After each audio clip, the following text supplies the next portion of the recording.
ರೇವಯ್ಯ ಒಡೆಯರ್ ಅವರು ನಮ್ಮಲ್ಲಿದ್ದಾರೆ, ಅವರಿಗೆಲ್ಲ ನಾನು ಸ್ವಾಗತ ಕೋರ್ತೇನೆ. ಕೊನೆಯದಾಗಿ ನನ್ನ ಎಲ್ಲ ವಿದ್ಯಾರ್ಥಿ ಅವರು ಈಗಾಗಲೇ ಡೆಲಿಗೇಟ್ಸ್ ಆಗಿ ಭಾಗವಹಿಸುತ್ತಿರುವುದರಿಂದ ಅವರಿಗೆ ವಿಶೇಷವಾದ ಸ್ವಾಗತ ಮತ್ತು ಪತ್ರಕರ್ತರಾಗಿಯೂ ಅವರಿಗೆ ವಿಶೇಷವಾದ ಸ್ವಾಗತವನ್ನು ಕೋರಿ ನಾನು 4 ಮಾತುಗಳನ್ನು ಮುಗಿಸ್ತೇನೆ. ನಮಸ್ಕಾರ. ಪ್ರಾಚಾರ್ಯರಿಗೆ ಧನ್ಯವಾದಗಳು. ಇವರಿಗೆ ವಿವೇಕ್ ತೋರ್ಗಲ್ ಇವರಿಂದ ನೆನಪಿನ ಕಾಣಿಕೆ ಮತ್ತು ಪುಷ್ಪಗುಚ್ಛ ಸಮರ್ಪಣೆ.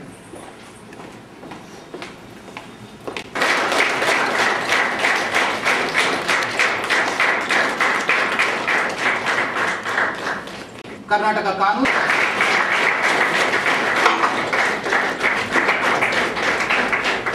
ಇವರಿಗೆ ರಾಜು ಮರಬತ್ ಇವರಿಂದ ಪುಷ್ಪಗುಚ್ಛ ಮತ್ತು ನೆನಪಿನ ಕಾಣಿಕೆ.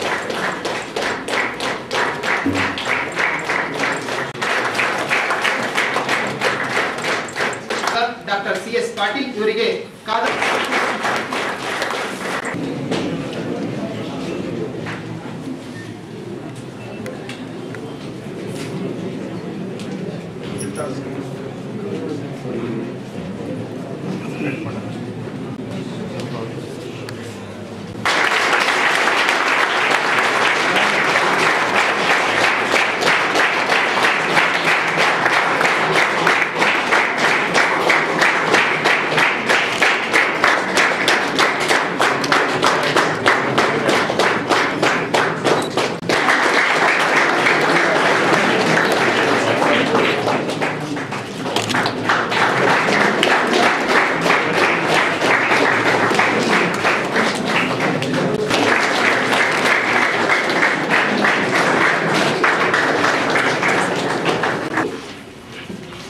ಕರ್ನಾಟಕ ವಿಶ್ವವಿದ್ಯಾಲಯದ ಕಾನೂನು ಮಹಾವಿದ್ಯಾಲಯ ಇವೆರಡರ ಸಂಯುಕ್ತ ಆಶ್ರಯದಲ್ಲಿ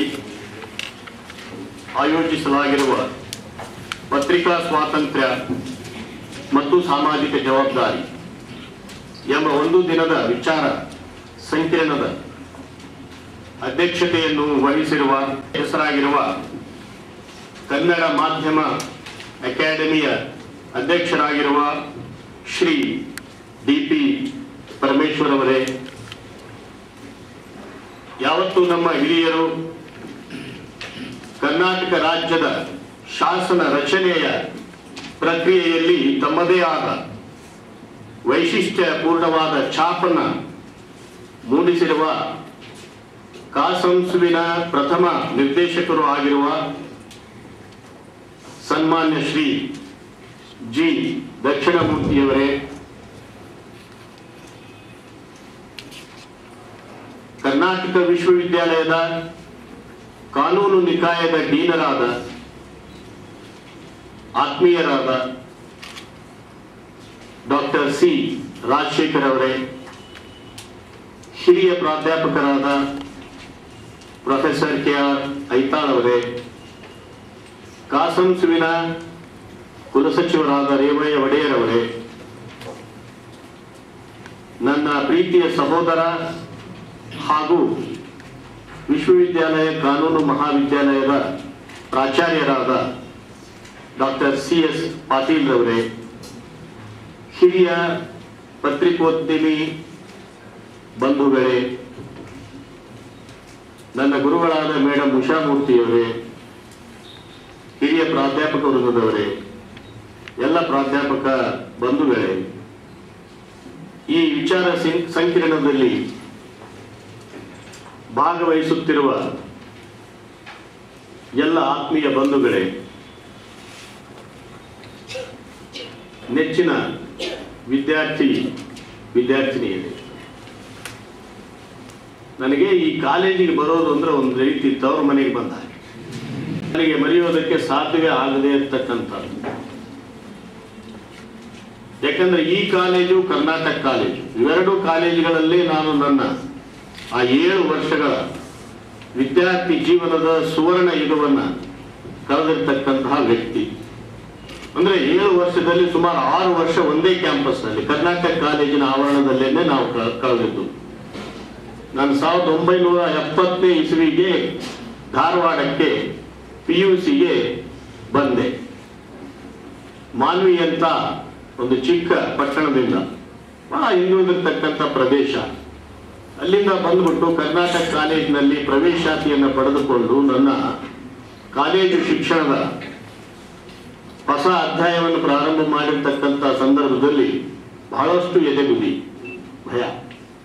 ಅಲ್ಲಿರ್ತಕ್ಕಂಥ ಉತ್ತಮೋತ್ತಮವಾಗಿರ್ತಕ್ಕಂಥ ವಿದ್ವಾಂಸರು, ಅಲ್ಲಿರ್ತಕ್ಕಂಥ ಉಪನ್ಯಾಸಕ ಬೋಧಕ ಸಿಬ್ಬಂದಿ ವರ್ಗದವರು ಬಹಳನೇ ಉತ್ತಮ ಗುಣಮಟ್ಟದವರಾಗಿದ್ದರು. ಹಾಗೇನೆ ಈ ಕಾನೂನು ಏನೋ 7 ವರ್ಷಗಳ ಏನು ನಮ್ಮ ಜೀವನ Karnataka college, university law college Dharwad ಇವೆರಡರಲ್ಲಿ ನಡೆಸಿದ್ವಿ. ಒಂದಷ್ಟು ಒಳ್ಳೆಯ ವಿದ್ಯೆಯನ್ನು ಕಲಿಯೋದಕ್ಕೆ ಅನುಕೂಲವಾಗಿ ತದನಂತರ ಮೈಸೂರಿಗೆ ಹೋಗಿ ಹೀಗೆ ಜೀವನದ 10 ಹಲವು ಆಯಾಮಗಳನ್ನು ಡಾಕ್ಟರ್ CS ಪಾಟೀಲ್ ಅವರು ಹೇಳಿದ ಹಾಗೆ ನನ್ನ ಇದೇ ಕಾಲೇಜಿನ ಮತ್ತು ಕರ್ನಾಟಕ ಕಾಲೇಜಿನ ಹಳೆಯ ಮಿತ್ರ ವೃಂದದವರು ಅತ್ಯಾಶ್ಚರ್ಯಚಕಿತರಾಗಿ ನಿಜವಾಗಲೂ ಸಹಿತ ನಾನೊಬ್ಬ ಅಧ್ಯಾಪಕನಾಗಿ ನೇಮಕಾತಿ ಹೊಂದಿದ್ದೇನೆಯೋ ಅಥವಾ ಇಲ್ಲವೋ ಅನ್ನೋದನ್ನ ಮನವರಿಕೆ ಮಾಡಿಕೊಳ್ಳೋದಕ್ಕೋಸ್ಕರ ಈ ಕಾಲೇಜಿಗೆ ಭೇಟಿ ನೀಡಿರ್ತಕ್ಕಂಥದ್ದನ್ನು ಸಹಿತ ನಾನು ಮರೆಯಲಾರೆ. ಅಂದ್ರೆ ಅಂಥೊಬ್ಬ ಅತ್ಯಂತ ಸಾಧಾರಣವಾಗಿರ್ತಕ್ಕಂತಹ ವ್ಯಕ್ತಿ ಅದು ಹೇಗೆ ಇಂಥ ಒಂದು ಉನ್ನತ ಗುಣಮಟ್ಟದ ಮಹಾವಿದ್ಯಾಲಯ, ಆಗಿನ ಕಾಲದಲ್ಲಿ ಕರ್ನಾಟಕ ವಿಶ್ವವಿದ್ಯಾಲಯದ ಈ ಲಾ ಕಾಲೇಜಿಗೆ ಧಾರವಾಡ ಲಾ ಸ್ಕೂಲ್ ಅಂದ್ರೆ Harvard law school of India ಅಂತ ಹೇಳ್ತಕ್ಕಂಥ ಒಂದು ಪ್ರತೀತಿ ಇತ್ತು. ಉಪನ್ಯಾಸಕನಾಗಿ ಇಂಥ ಒಬ್ಬ ಸಾಧಾರಣ ವ್ಯಕ್ತಿ ಹೇಗೆ ನೇಮಕಾತಿ ಹೊಂದಿದ ಅಂತಕ್ಕಂಥದ್ದೇ ನನ್ನ ಮಿತ್ರ ಬಳಗದವರಿಗೆ ಆ ನಿಟ್ಟಿನಲ್ಲಿ ನನ್ನ ಎಲ್ಲ ಶಿಕ್ಷಕ ವೃಂದದ ಆತ್ಮೀಯ ಬಳಗದವರು ಬಹಳಷ್ಟು ಸಹಾಯವನ್ನು ಮಾಡಿರ್ತಕ್ಕಂಥದ್ದನ್ನು ಬಹಳ ಅಭಿಮಾನದಿಂದ ಗೌರವದಿಂದ ಇವತ್ತಿನ ದಿವಸ ನಾನು ನೆನೆಸ್ಕೊಳ್ಳೋದಕ್ಕೆ ಇಷ್ಟಪಡ್ತಾ ಇದ್ದೇನೆ. ಈ ಕಾಲೇಜಿನಲ್ಲಿ 5 ವರ್ಷ ನಾನು ಉಪನ್ಯಾಸಕನಾಗಿ ಕೆಲಸವನ್ನು ಮಾಡ್ತಕ್ಕಂತಹ ಸಂದರ್ಭದಲ್ಲಿ ಕರ್ನಾಟಕ ವಿಶ್ವವಿದ್ಯಾಲಯದಲ್ಲಿ ಪತ್ರಿಕೋದ್ಯಮ ಇಲಾಖೆಯ ಅಧ್ಯಯನ ವಿಭಾಗವನ್ನು ಪ್ರಾರಂಭ ಮಾಡಲಾಯಿತು. ಆ ಸಂದರ್ಭದಲ್ಲಿ ಜರ್ನಲಿಸಮ್ ಅಂಡ್ ಮಾಸ್ ಕಮ್ಯುನಿಕೇಶನ್ ಡಿಪಾರ್ಟ್ಮೆಂಟ್ನ ಆ ವಿಭಾಗದ ಒಂದು ವಿಷಯವನ್ನ ಬೋಧನೆ ಮಾಡೋದಕ್ಕೋಸ್ಕರ ಆ ಪತ್ರಿಕೋದ್ಯಮ ವಿಭಾಗದ ಮಕ್ಕಳು ಇಲ್ಲಿ ಬಂದಿದ್ದಾರೆ. ಅಲ್ಲಿ ನಾವು ಉಪನ್ಯಾಸಕರಾಗಿ ಸಂದರ್ಶಕ ಉಪನ್ಯಾಸಕರಾಗಿ ಸೇವೆಯನ್ನ 5 ವರ್ಷಗಳ ಕಾಲವೂ ಸಹಿತ ನಾನು ಮಾಡಿರ್ತಕ್ಕಂಥದ್ದನ್ನ ಇಲ್ಲಿ ನೆನೆಸ್ಕೊಳ್ಳೋದಕ್ಕೆ ಇಷ್ಟಪಡ್ತಾ ಇದ್ದೇನೆ. ಹಾಗಾಗಿ ಪ್ರೆಸ್ ಲಾ ಮತ್ತು ಜರ್ನಲಿಸಮ್ ಅಂತಕ್ಕಂಥದ್ದು, ಪತ್ರಿಕೋದ್ಯಮ ಅಂತಕ್ಕಂಥದ್ದು ನನಗೆ ಬಹಳ ಹೊರಗಡೆಯ ವಿಷಯವೇನು ಅಲ್ಲ ಹಾಗೆ ಅಂತಕ್ಕಂಥದ್ದನ್ನು ತಮ್ಮ ಮುಂದೆ ಪ್ರಸ್ತುತಪಡಿಸೋದಕ್ಕೆ ಇಷ್ಟಪಡ್ತಾ ಇದ್ದೀನಿ. ಇವಿಷ್ಟು ಪ್ರಾಸ್ತಾವಿಕದ ಜೊತೆಗೆ CS ಪಾಟೀಲ್ ಹೇಳಿದ್ರಲ್ಲ, ಅವರು ನನ್ನ ಸ್ಟೂಡೆಂಟ್ ಅಂತೇಳಿ. ಕಾನೂನು ಶಿಕ್ಷಣದಲ್ಲಿ ಕ್ರಾಂತಿಕಾರಕ ಬದಲಾವಣೆಗಳನ್ನು ತರ್ತಕ್ಕಂಥ ದಿಕ್ಕಿನಲ್ಲಿ ರಾಷ್ಟ್ರ ಮಟ್ಟದಲ್ಲಿ ರಾಜ್ಯ ಮಟ್ಟದಲ್ಲಿ ಕೆಲಸವನ್ನು ಮಾಡ್ತಾ ಇದ್ದೇನೆ. ವಿಶೇಷವಾಗಿ ಕರ್ನಾಟಕ ರಾಜ್ಯದಲ್ಲಿ ಕಾನೂನು ವಿಶ್ವವಿದ್ಯಾಲಯವನ್ನು ಸ್ಥಾಪನೆ ಮಾಡಿದ ನಂತರ ಬಂದಿರತಕ್ಕಂತಹ ಕೆಲವು ಉತ್ತಮ ಗುಣಮಟ್ಟದ ಬದಲಾವಣೆಗಳನ್ನು ಆದರ್ಶವನ್ನಾಗಿಟ್ಟುಕೊಂಡು ರಾಷ್ಟ್ರ ಮಟ್ಟದಲ್ಲಿ ಕಾನೂನು ಶಿಕ್ಷಣದಲ್ಲಿ ಹಲವಾರು ಗುಣಾತ್ಮಕವಾಗಿರ್ತಕ್ಕಂತಹ ಬದಲಾವಣೆಗಳನ್ನು ತರುವ ನಿಟ್ಟಿನಲ್ಲಿ ನಾವೆಲ್ಲರೂ ಸೇರಿಕೊಂಡು ಕೆಲಸವನ್ನು ಮಾಡ್ತಾ ಇದ್ದೇವೆ. ಕಾನೂನು ಶಿಕ್ಷಣ ಸಾಮಾಜಿಕ ಸೇವೆ, ನ್ಯಾಯ ಸೇವೆಗೆ, ಧರ್ಮ ಸೇವೆಗೆ ಮತ್ತು ಸತ್ಯ ಸೇವೆಗೆ ಮತ್ತು ಸತ್ಯಾನ್ವೇಷಣೆ ಬಹಳ ಉಪಯುಕ್ತವಾಗಿರ್ತಕ್ಕಂತಹ ಒಂದು ಶಿಕ್ಷಣ. ಹಾಗೇನೇ ಪತ್ರಿಕೋದ್ಯಮ, ಪತ್ರಿಕಾ ಶಿಕ್ಷಣ,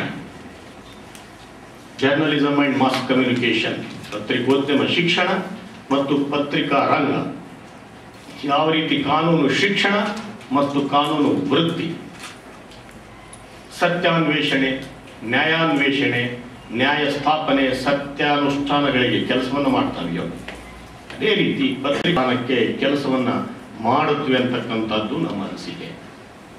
ಸ್ವಾತಂತ್ರ್ಯ ಪೂರ್ವದಲ್ಲಿ ಮಹಾತ್ಮ ಗಾಂಧೀಜಿಯವರು ಸ್ವಾತಂತ್ರ್ಯ ಆಂದೋಲನವನ್ನು ಹಮ್ಮಿಕೊಂಡಿರ್ತಕ್ಕಂಥ ಸಂದರ್ಭದಲ್ಲಿ ಅವರೇ ಹರಿಜನ ಅಂತಕ್ಕಂತಹ ಒಂದು ಪತ್ರಿಕೆಯನ್ನು ಪ್ರಾರಂಭ ಮಾಡಿ ಅದರ ಮೂಲಕ ಸಾಮಾಜಿಕ ಜನಜೀವನದಲ್ಲಿ ಸಮಾನತೆಯ ಅನುಷ್ಠಾನ, ಅತ್ಯಂತ ಕೆಳದರ್ಜೆಯ ವರ್ಗದ ಜನಗಳಿಗೆ ಒಂದು ಒಳ್ಳೆಯ ಒಂದು ಸಾಮಾಜಿಕ ಸ್ಥಾನವನ್ನು ಕಲ್ಪಿಸುವ ನಿಟ್ಟಿನಲ್ಲಿ ದಲಿತ ಪರಿಶಿಷ್ಟ ಜಾತಿ ವರ್ಗದ ಜನರನ್ನು, ಆ ಹರಿಯ ಜನರು ಶಿವನ ಪರಮಾತ್ಮನ ಕೊಡುಗೆ ಅಂತಕ್ಕಂಥ ರೀತಿಯಲ್ಲಿ ಹರಿಜನ ಅಂತಕ್ಕಂಥ ಒಂದು ಪದನಾಮದ ಮೂಲಕ ಆ ಜನಗಳಲ್ಲೆಲ್ಲ ಹರಿಜನರೆಂದು ಕರೆದು ಅವರ ಹೆಸರಿನಲ್ಲಿಯೇ ಒಂದು ಪತ್ರಿಕೆಯನ್ನು ಪ್ರಾರಂಭ ಮಾಡಿ ಅದರ ಮೂಲಕ ಅದನ್ನೇ ಅವರ ಸ್ವಾತಂತ್ರ್ಯ ಸಂಗ್ರಾಮದ ಮುಖವಾಣಿಯನ್ನಾಗಿ ಮಾಡಿಕೊಂಡು ಆ ಹರಿಜನ ಪತ್ರಿಕೆಯ ಮೂಲಕ ತಮ್ಮ ಅತ್ಯಂತ ಉದಾತ್ತವಾಗಿ ನಮಗೆ ಮನನ ಆಗುತ್ತೆ.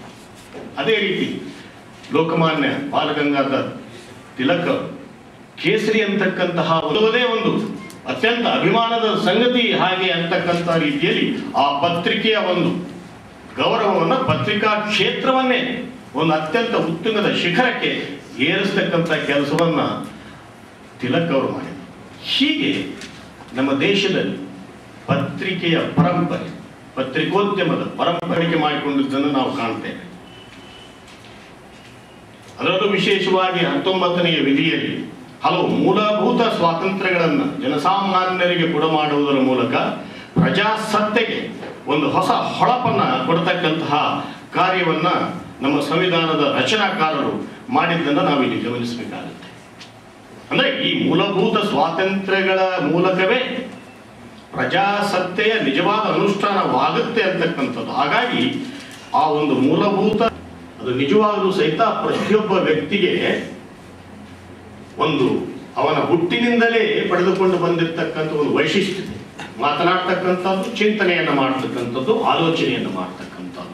ಇದು ಯಾವುದೇ ಕೆಳದರ್ಜೆಯ ಪ್ರಾಣಿಗಳಿಗೆ ಅಷ್ಟೇ ಪರಿಣಾಮಕಾರಿಯಾಗಿ ವರ್ಣರಂಜಿತವಾಗಿ ಬೇರೆಯವರಿಗೆ ಹೇಳಿಕೊಡತಕ್ಕಂತಹ ಸಾಮರ್ಥ್ಯವನ್ನ ಯಾವುದೇ ಕೆಳದರ್ಜೆಯ ಪ್ರಾಣಿಗಳು ಹೊಂದಿರುವುದಿಲ್ಲ ಅಂತಕ್ಕಂಥದ್ದನ್ನ ನಾವು ಗಮನ ಬಿಟ್ಟು ನೋಡಬೇಕಾಗುತ್ತೆ.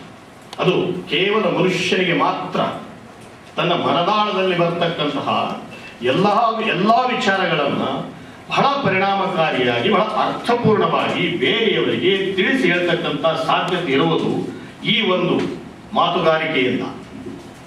ಸಮಾಜದಲ್ಲಿ ಯಾವುದೇ ರೀತಿಯ ಬದಲಾವಣೆಯನ್ನು ನಾವು ತರುವುದಕ್ಕೆ ಸಾಧ್ಯವೇ ಇಲ್ಲ. ನುಡಿದಂತೆ ನಡೆ, ನಡೆದಂತೆ ನುಡಿ.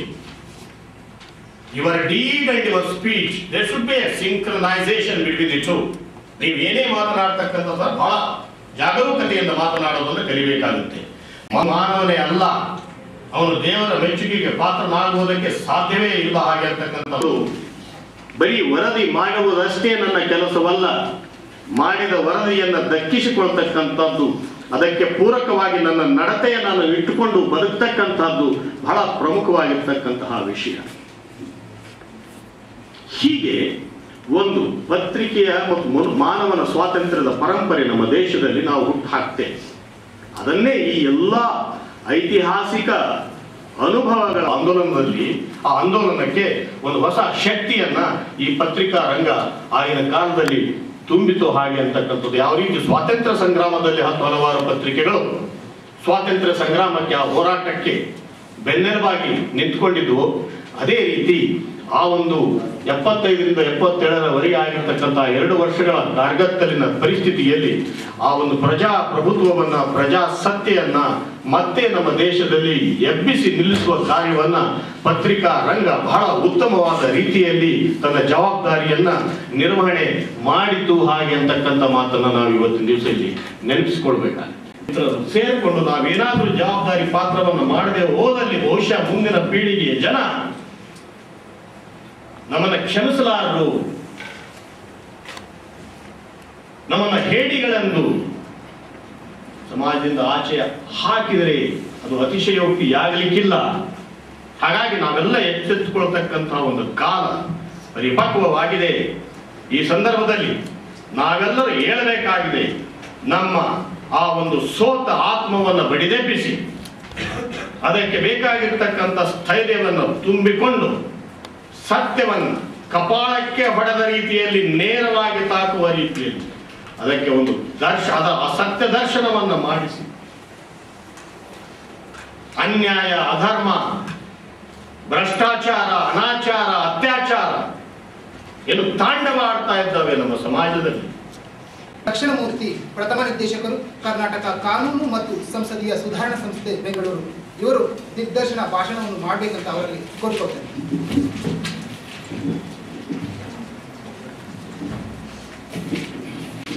ಸನ್ಮಾನ್ಯ ಡಾಕ್ಟರ್ ಡಿ.ಪಿ. ಪರಮೇಶ್ವರ್ ಅವರೇ ಹಾಗೂ ಇವತ್ತಿನ ಈ ಒಂದು ಸಮಾವೇಶವನ್ನು ಉದ್ಘಾಟಿಸಿದಂಥ ಗಣತವೇತ್ತ ಕುಲಪತಿಯವರು ಡಾಕ್ಟರ್ ಜೆ.ಎಸ್. ಪಾಟೀಲ್ ಅವರೇ,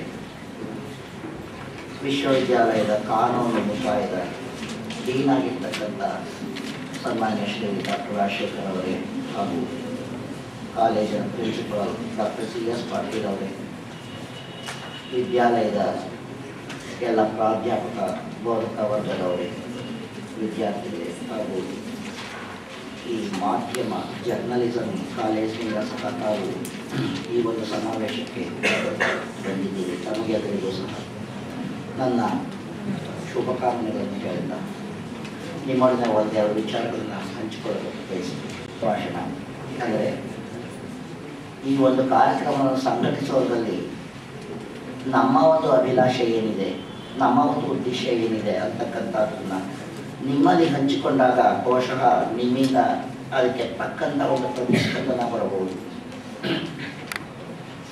ಪ್ರಾಜ್ಞರೊಬ್ಬರು ಹೇಳ್ತಾರೆ, ನನ್ನ ದೇಶದಲ್ಲಿ ಭಾಷಾ ಸ್ವಾತಂತ್ರ್ಯ ಅಂದರೆ ವಾಕ್ ಸ್ವಾತಂತ್ರ್ಯ ಇದೆ ಮತ್ತು ಅಭಿವ್ಯಕ್ತಿ ಸ್ವಾತಂತ್ರ್ಯ ಸಹ ಇದೆ.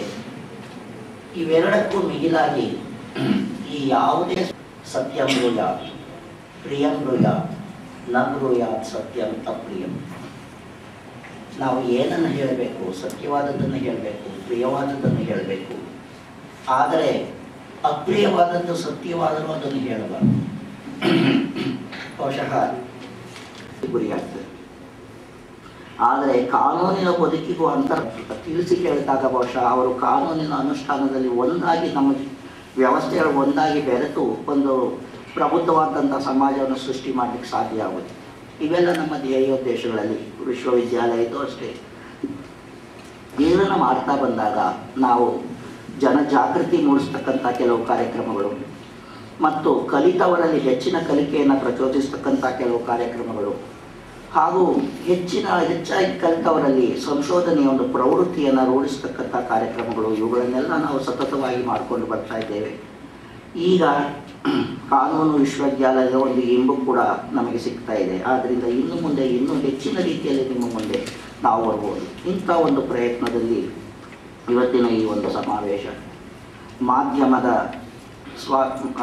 ಮಾಧ್ಯಮ ಸ್ವಾತಂತ್ರ್ಯದ ಹಕ್ಕು ಮತ್ತು ಸಾಮಾಜಿಕ ಜವಾಬ್ದಾರಿಗಳು ನೋಡಿ. ಸನ್ಮಾನ್ಯ ಡಾಕ್ಟರ್ ಸಿ.ಎಸ್. ಪಾಟೀಲ್ ಅವರು ಹೇಳಿದಂತೆ ಇದು ನಮಗೆ ಸುಮಾರು 1 ವರ್ಷಗಳಿಂದ ನಾವು ಈ ಬಗ್ಗೆ ಚಿಂತನೆ ಮಾಡ್ತಾ ಇದ್ವಿ.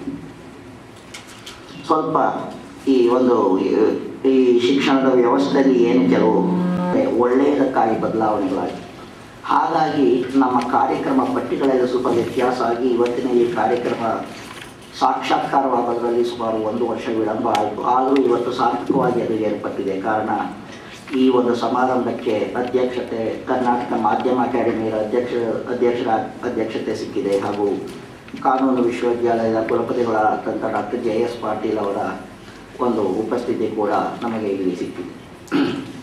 ಬದುಕಲ ಯಾವುದೇ ಪ್ರಜಾಪ್ರಭುತ್ವದ ಉಳಿವಿಗೆ ಈ ಮಾಧ್ಯಮ ಪ್ರಖರವಾಗಿ ಕೆಲಸ ಮಾಡತಕ್ಕಂಥ ಒಂದು ವಾತಾವರಣ ಬೇಕಾಗುತ್ತೆ.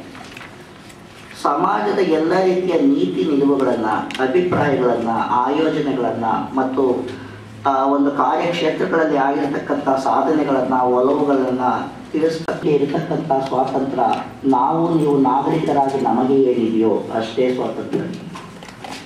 ಇದು ಅನುಚ್ಛೇದ 19ರ ನಿರ್ಬಂಧನೆಗಳಿಗೂ ಒಳಗಾಗಿದೆ. ಇದರ ಮಧ್ಯೆ ಯಾವಾಗ ನಮ್ಮ ದೇಶದಲ್ಲಿ ಒಂದು ತುರ್ತು ಪರಿಸ್ಥಿತಿ ಏರಲಾಯಿತು, ಆ ಹೊತ್ತಿಗೆ ನಮಗೆ ಮಾಧ್ಯಮದ ಪ್ರಾಮುಖ್ಯತೆ ಏನು, ಮಾಧ್ಯಮದ ನಿಜವಾದ ಪಾತ್ರ ಏನು ಅಂತಕ್ಕಂಥ ತಿಳ್ಕೊಳ್ಳೋ ಒಂದು ಸಂದರ್ಭ ಬಂತು. ಅತ್ತಿಂದೀಚೆಗೆ ನಮ್ಮಲ್ಲಿ ಮಾಧ್ಯಮದ ಸ್ವಾತಂತ್ರ್ಯದ ಬಗ್ಗೆ ವಿಚಾರ ಚುರುಕುಗೊಳ್ತಾ ಬಂದಿದೆ. ಇದಕ್ಕಾಗ ಈ ಮುದ್ರಣ ಮಾಧ್ಯಮ ಪ್ರಾರಂಭವಾಯಿತು. ಮುದ್ರಣ ಮಾಧ್ಯಮ ಪ್ರಾರಂಭವಾದಾಗಲೂ ಈ ಒಂದು ಜಾಗೃತಿ ಚುರುಕುಗೊಳ್ತಕ್ಕಂಥ ಸನ್ನಿವೇಶಗಳು ಬಂದವು. ತಾವು ಕಾನೂನು ವಿದ್ಯಾರ್ಥಿಗಳು ಸುಪ್ರೀಂ ಕೋರ್ಟ್ ಕೇಸ್ಗಳನ್ನು ತಾವು ಗಮನಿಸುತ್ತೀರಿ. ಆ ಸಾಮಾಜಿಕ ಜವಾಬ್ದಾರಿಯನ್ನು ನಡೆಸಿಕೊಂಡು ಹೋಗುವಂತೆ ಕೆಲವು ನಿಬಂಧನೆಗಳಿವೆ. ಅದರಲ್ಲಿ ಪ್ರಖರವಾಗಿ ನೈತಿಕತೆಯನ್ನು ಬಿಟ್ಟು ಯಾವುದೇ ಒಂದು ಉದ್ಯಮವನ್ನು ಮಾಡ್ತಕ್ಕಂಥದ್ದು ಹಾಗೂ ಅಶ್ಲೀಲತೆಗೆ ಪ್ರಚೋದನೆಯನ್ನು ಕೊಡ್ತಕ್ಕಂಥ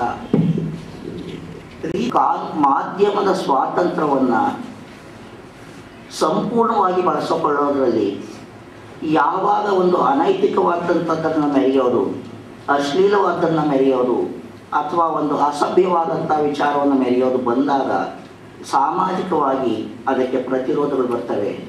ಆಗ ಮಾಧ್ಯಮ ಕೂಡ ಅದರಿಂದ ಪಾಠ ಕಲಿಬೇಕಾಗುತ್ತೆ. ಆದರೆ ನಮ್ಮ ಮುಂದೆ ಇರತಕ್ಕಂಥ ವಿಚಾರಗಳನ್ನು ನೋಡೋಣ. ನಾನು ಮಾಧ್ಯಮ ವಿಚಾರದಲ್ಲಿ ಪುಸ್ತಕ ಮುದ್ರಣ ಮಾಧ್ಯಮದ ವಿಚಾರ ಹೇಳಿದೆ. ಅದೇ ರೀತಿ ಯಾವಾಗ ಚಲನಚಿತ್ರ ಮಾಧ್ಯಮ ಬಂತು, ತಮಗೆಲ್ಲರಿಗೂ ಆ KA ಅಬ್ಬಾಸ್ ಅವರ ಒಂದು ಚಿತ್ರಣ ಏನಾಯಿತು, ಒಂದು ಡಾಕ್ಯುಮೆಂಟ್ರಿ, ಕೇವಲ 16 ನಿಮಿಷದ ಡಾಕ್ಯುಮೆಂಟ್ರಿ. ಅದರಲ್ಲಿ ಈ ಶ್ರೀಮಂತ ವರ್ಗ ಬಡ ಜನರನ್ನು ಶೋಷಣೆ ಮಾಡ್ತಕ್ಕಂಥ ಒಬ್ಬ ಹೆಂಗಸು ಬಾಗಿಲನ್ನು ಮುಚ್ಚಿ ಯಾರೋ ಒಬ್ಬ ಪಿಂಪೇರಿರ್ತಾನೆ ಆತನಿಗೆ ಹಣವನ್ನು ಕೊಟ್ಟು ಅವನು ಆಕೆಗೆ ಕೇವಲ 1-2 ನಾಣ್ಯಗಳನ್ನು ಕೊಟ್ಟು ಉಳಿದಿದ್ದನ್ನು ತಾನು ತಗೊಳ್ತಕ್ಕಂಥದ್ದು ಒಂದು ಸಂದರ್ಭ. ಇದನ್ನು ಚಿತ್ರಿಸಿದ್ದಾರೆ. ಅದು ಸುಪ್ರೀಂ ಕೋರ್ಟ್ ಮುಂದೆ ವಿಚಾರಣೆಗೆ ಬಂದಾಗ ಟ್ರಯಲ್ ಕೋರ್ಟ್ನಿಂದ ನಾನು ಆ ಒಂದು ಅಶ್ಲೀಲವಾದ್ದು ಅಂತಕ್ಕಂಥ ಒಂದು ಆರೋಪಕ್ಕೆ ಸಿಕ್ಕಿ ಅದು ಆ ಕೇಸ್ನಲ್ಲಿ ಅಂಥದ್ದು ಸರಿ ಅಲ್ಲ ಅಂತಕ್ಕಂಥ ತೀರ್ಮಾನ ಬಂತು. ಮುಂದೆ ತಾವು ಗಮನಿಸಿದಂತೆ ಈ ಫೂಲದೇವಿ ಪ್ರಕರಣ ಅಸಭ್ಯವು ಆಗೋದಿಲ್ಲ ಅಂತಕ್ಕಂಥ ಈ ರೀತಿ ನಾವು ನಿದರ್ಶನಗಳನ್ನು ನೋಡ್ತಾ ಹೋದರೆ ನಮಗೆ ಎಲ್ಲೋ ಒಂದು ಕಡೆ ನಾವು ಎಲ್ಲಿ ಆ reasonableness main criteria of exercise of freedom ಅಂತ ಇಟ್ಕೊಂಡ್ರೆ ಈ ರೀಸನಬಲ್ನೆಸ್ ಅನ್ನು limit the area of demarcation ನಾವು ಎಲ್ಲಿ ಹಾಕಬೇಕು ಅನ್ನೋದ್ರ ಬಗ್ಗೆ ನಾವು ಮತ್ತಷ್ಟು ಇತ್ತೀಚೆಗೆ ಮತ್ತೊಂದು ಕ್ರಾಂತಿ ನೋಡ್ತೀವಿ, ಆಶ್ರಯಿಸ್ತೀವಿ. ಅದೇ ರೀತಿ ಕ್ಷಿಪ್ರವಾಗಿ ನಾವು ಸುದ್ದಿಗಳನ್ನು ಗ್ರಹಿಸಬೇಕು ಅಂತಕ್ಕಂಥ ಇದರಿಂದ ದೂರದರ್ಶನ ಮಾಧ್ಯಮದಲ್ಲಿ ಹೋಗ್ತೀವಿ. ಆದರೆ ಇದರಲ್ಲಿ ನಮಗೆ ಸಿಗತಕ್ಕಂಥ ಕಾಳಿಗಿನ್ನ ನಾನು ಜೊಳ್ಳು ಹೆಚ್ಚು ಅನ್ನೋ ರೀತಿಯಲ್ಲಿ ಯಾವುದು ಒಂದು ಜಾಹೀರಾತಲ್ಲ ಕಾಟಿ ಯಾವುದು ಪತ್ರಿಕೆಯಲ್ಲಿ ಪ್ರಕಟವಾಗ್ತದೆ ಅಥವಾ ಪತ್ರಿಕೋದ್ಯಮದಿಂದ ಯಾವ ರೀತಿ ಸಂದೇಶ ಸಮಾಜಕ್ಕೆ ಸಿಗ್ತಾ ಇದೆ ಅನ್ನೋದನ್ನು ನಾವು ಯೋಚನೆ ಮಾಡಿದಾಗ ನಮಗೆ ಇದರಲ್ಲಿ ಜೀವನ ಚರಿತ್ರೆಯನ್ನು ಹಾಕುವಾಗ ಪತ್ರಿಕಾ ಸಂಪಾದಕರು ಏನಿರ್ತಾರೆ ಅಥವಾ ಪತ್ರಿಕಾ ಸ್ವಾಮ್ಯ ಯಾರಲ್ಲಿರುತ್ತೆ ಅವರ ಬಗ್ಗೆ ಯಥಾವತ್ತಾಗಿ ಚಿತ್ರಿಸುವ ಸಾಧ್ಯವಾಗೋದೇ ಇಲ್ಲ. ಆದ್ದರಿಂದ ಅವರು ಉತ್ತಮರು ಉತ್ಕೃಷ್ಟರು ಅನ್ನೋ ರೀತಿಯಲ್ಲೇ ಬರೀಬೇಕಾಗುತ್ತೆ. ಆ ರೀತಿ ಬರೆದಾಗ ನಿಮ್ಮ ರೋಲ್ ಮಾಡೆಲ್ಸ್ ಯಾರಾಗ್ತಾರೆ ಅದನ್ನು ನಾವು ಅನುಕರಣೆ ಮಾಡಬೇಕಾ, ಅವರ ಪಂಕ್ತಿಯಲ್ಲಿ ನಾವು ಇರಬೇಕಾ ಅನ್ನೋ ಬಗ್ಗೆ ಇವತ್ತಿನ ಯುವಜನತೆ ಗೊಂದಲ ಆಗೋದು ಸಹಜ. ಅಂಥ ಒಂದು ಪರಿಸ್ಥಿತಿಯಲ್ಲಿ ನಾವು ಈಗ ಇದ್ದೇವೆ. ಅಂದರೆ it has become A reality. ಈಗ ಅದೇ ವಾಸ್ತವವಾಗಿದೆ. ಸೊ ಎಲ್ಲಿ ನಾವು ಈ ಒಂದು ಅಶ್ಲೀಲ ಹೇಳ್ತಾರೆ, ಮತ್ತೊಂದು